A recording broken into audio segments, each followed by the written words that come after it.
Jumping right into this look, I'm going to start off with the MAC paint pot in the color Soft Ochre. I typically like to apply some sort of a base onto my eyes, especially if I want it to last all day long.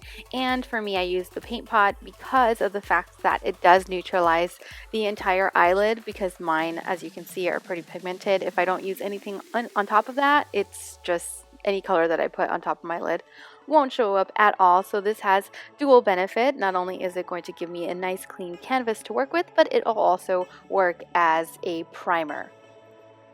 To help further set and neutralize my eyelids, I'm going to be applying this pressed powder from Nars. This is in the color Mountain, which is what I would typically wear on my face, but I'm just going to be applying it onto the lids. This is not only going to help set, but it's also going to help with blending.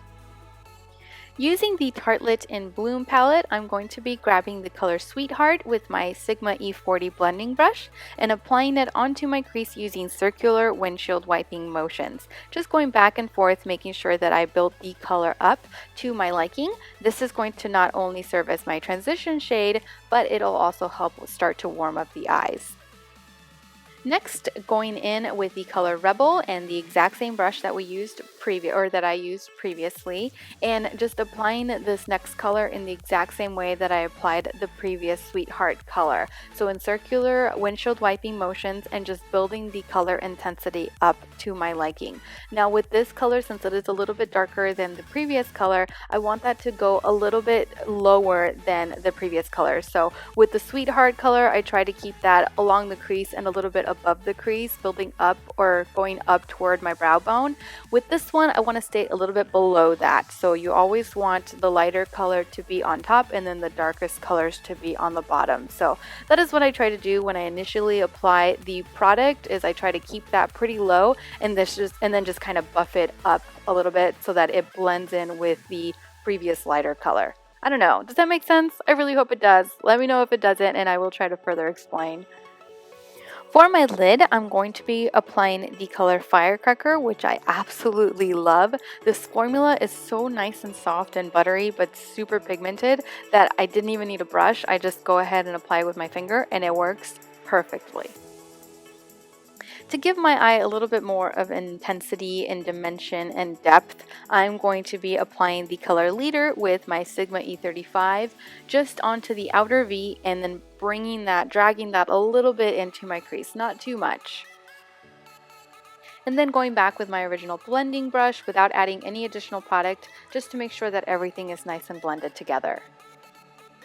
If you don't have dark circles like me, feel free to skip this step. However, as you can tell, they're pretty bad. So using my Sigma P84, which is an angled brush that I really love to use underneath the eye, I'm going to be applying my Becca Brightening Corrector. I still love this stuff as much as I love all my other correctors. I love the formula of this because it is tacky, but it doesn't crease on my eye and it is really pigmented. So I don't have to use a heck of a lot of product in order to cover up the darkness that is the under eye area for me. So just going in with that and applying a light layer onto the under eye area.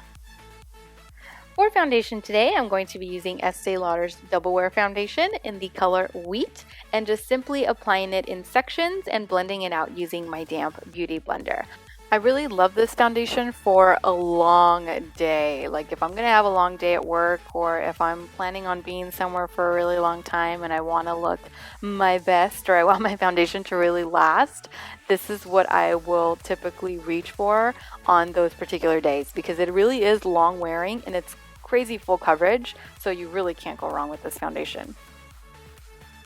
For concealer, I'm using the Naked Skin Concealer from Urban Decay, and I must say, this is probably one of my top concealers of all time because it is so light and it is so, that's mainly what I look for with anything. It has to feel light on the skin, but it has to be really crazy as far as coverage.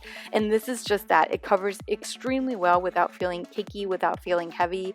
However, I must say that I obviously picked out a shade a little bit too light for me.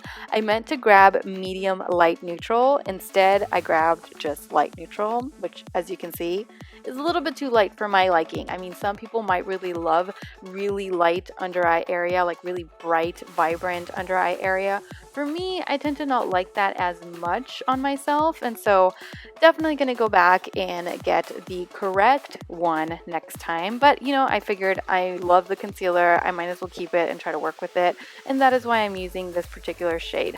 However, I am going to go back, or I am planning on going back to Sephora or Ulta and grabbing the medium light neutral shade because I feel like that would probably suit me best. So here I'm just applying it under the eye area completely, and of course I have a really small forehead, and so I really try my best to try to elongate that as best I can because I feel like it is so incredibly small. So that is the only reason why I do the whole nose forehead thing. Otherwise, I probably wouldn't even touch that.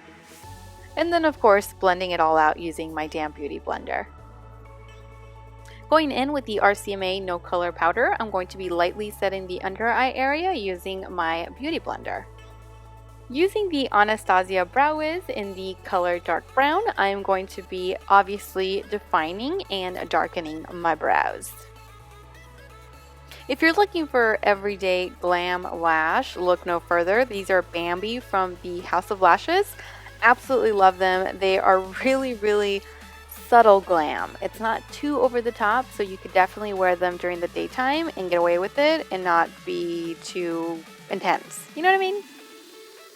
Going back to the eyes, I wanted to brighten up the inner corner, and so I went ahead and I applied Sweet Dreams pigment. This is from Makeup Geek, in order to really brighten that inner corner. As you can see, like as soon as I applied it, I was like, whoa, yes.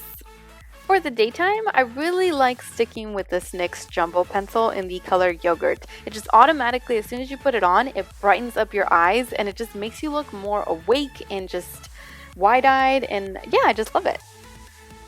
In order to bronze up my face a little bit, I'm going to be applying this Hoola bronzer from Benefit onto the hollows of my cheeks and also to the temple area. For blush today, I'm going to be using the Milani Baked Blush in the shade Luminoso, which I obviously have been favoring ever since I purchased it. It's a really beautiful, nice peachy shade, and I think it's perfect for this spring/summertime. For highlight today, I'm going to be applying the highlight shade from the Master Contour palette from Maybelline. I have the light medium palette. I believe there's also a medium dark palette. And yeah, applying that onto the tops of my cheeks, onto the bridge of my nose, and also to the brow bone. I really love this highlight because it's nice and subtle for the daytime. It's not too much highlight, but it's just enough glow to where it just looks really nice during the daytime. Absolutely love it. Going in with the Stila Water Plumping Primer on my lips, I'm applying this beforehand so that it completely dries before I go in with my liquid matte lipstick. I love wearing this stuff underneath liquid mattes because, as we all know, liquid matte lipsticks are amazing because they don't transfer, they last a long time, but they make your lips, most of them do, make your lips super duper dry, and this totally prevents that from happening, for me at least. So that is why I apply that, let it completely dry, and then I go in with my liquid matte because yeah, my lips won't feel like they're gonna crack at any moment. Anyway, after that, moving on to mascara. This is the voluminous mascara from L'Oreal in the shade Black Brown, and just applying one layer of that onto my top lashes without touching my bottom lashes for this look because I don't want to interfere with any of the brightness going on my waterline and any of the brightness going on in my inner corner. And then last but not least, finishing off this look with, of course, a matte liquid lipstick. This one is from Ochre. It is the collaboration that Ochre did with Manny MUA in the shade, or in the color Charmed. Absolutely love this color for an everyday wear. It's nice, soft, it's pink, right up my alley. So yeah. And that completes this everyday glam look. Thank you all so much for watching. I truly hope that you enjoyed this look and enjoyed this video as much as I always enjoy making these for you. Take care, and I will see you all in my next video.